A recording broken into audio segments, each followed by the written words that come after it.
Hi guys! Welcome to my vlog! So, kakatapos ko lang mag-shower.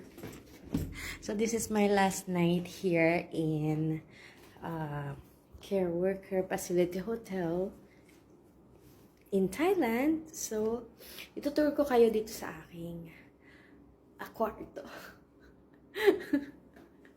Ito yung accommodation. Di ba bongga? Ang sosyal. So, kung dito ka mag-work, may sarili kang kwarto.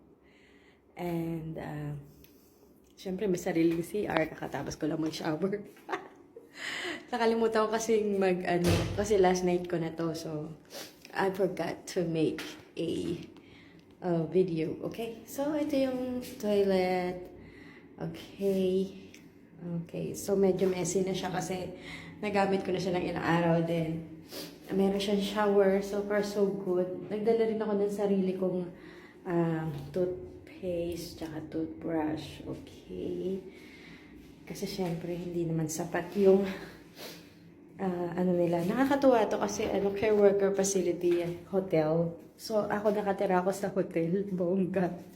Saan ka makakita ng facility ng caregiving tapos ikaw nakatira ka sa hotel. Tapos, ang breakfast mo buffet. Everyday like this. Ang saya, diba? So, meron ako ditong ref. Merong konting laman yung ref natin. Sige, buksan natin siya. Ayan. Meron siyang yogurt, milk, water, and salad. Kasi hindi ko naman kailangan ng masyadong maraming stock ng food kasi may pagkain dito sa hotel. Sa morning, pag kumain ka ng morning, parang ayaw mo na kumain ng lunch. So, dinner na lang yung susunod mong kakainin. Kasi nga, ang daming pagkain na iniisip ko sa Pilipinas, pag nagtrabaho ka, hindi ganito sagot mo lahat, di ba? Walang libreng pagkain, walang libreng pa hotel, walang libreng pa aircon, walang libreng pa wifi.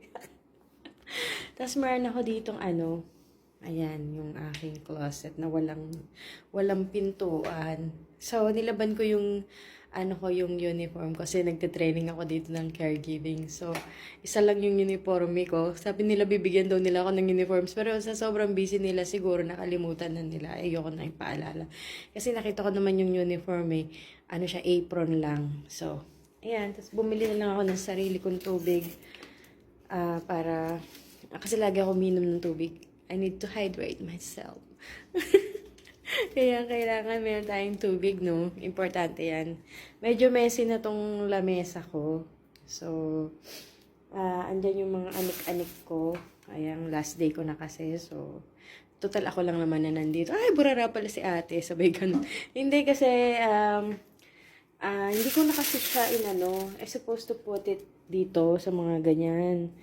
May lagay. Hindi ko na nilagay yung mga gamit ko kasi gusto ko yung within my reach na lang para anyway, ilang araw lang naman ako dito eh. Tapos sabi ko, para mabilis lang ako mag-pack up ng mga gamit ko. So, ayun, nilagay ko yan dyan. Then, ang laki ng bed.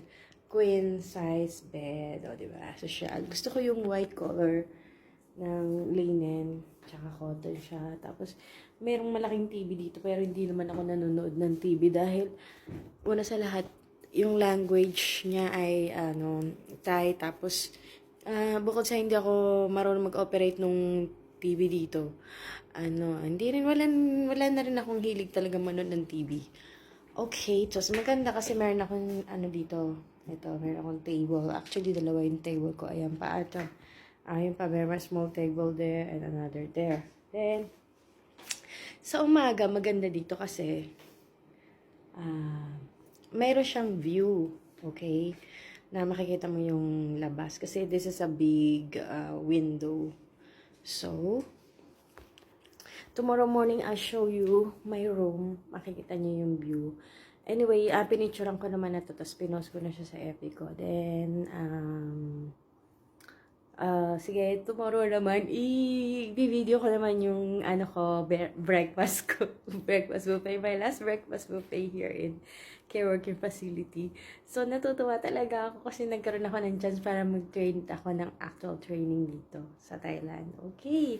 I'm so happy. So, guys, thank you for watching. I thank God so much I'm so happy to have this kind of experience. I'm so blessed and happy. Thank you, Lord Jesus. Thank you, thank you, thank you. Talagang nakakatuwa kasi biruin mo saan ka makakita ng training na libre. Tapos free pa yung pagkain. Tapos free accommodation. Sa Pilipinas walang ganyan. Anyway, I'm so happy. Thank you, Lord. I wish you all the best, not only for me, but I'm sharing my blessing to all.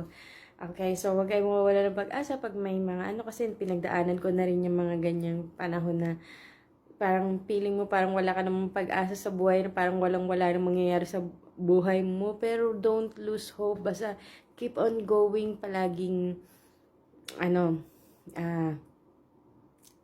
trust God and make sure na may faith ka and you have a dream.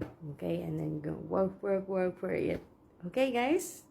So, thank you, guys. Sorry kasi ito yung ko. Nakakahiya naman. Siyempre, ganun. Wala lang, natuwa lang. Kasi bigla ko lang naalala. Patulog na ako. Sabi ko, I should take opportunity to take the video. My room here in Chiang Mai. Okay. So, solo ko lang naman yung room. So, lucky. Kasi yung mga iba, meron mga kanya-kanya na So, ayun. Thank you, guys. Bye-bye.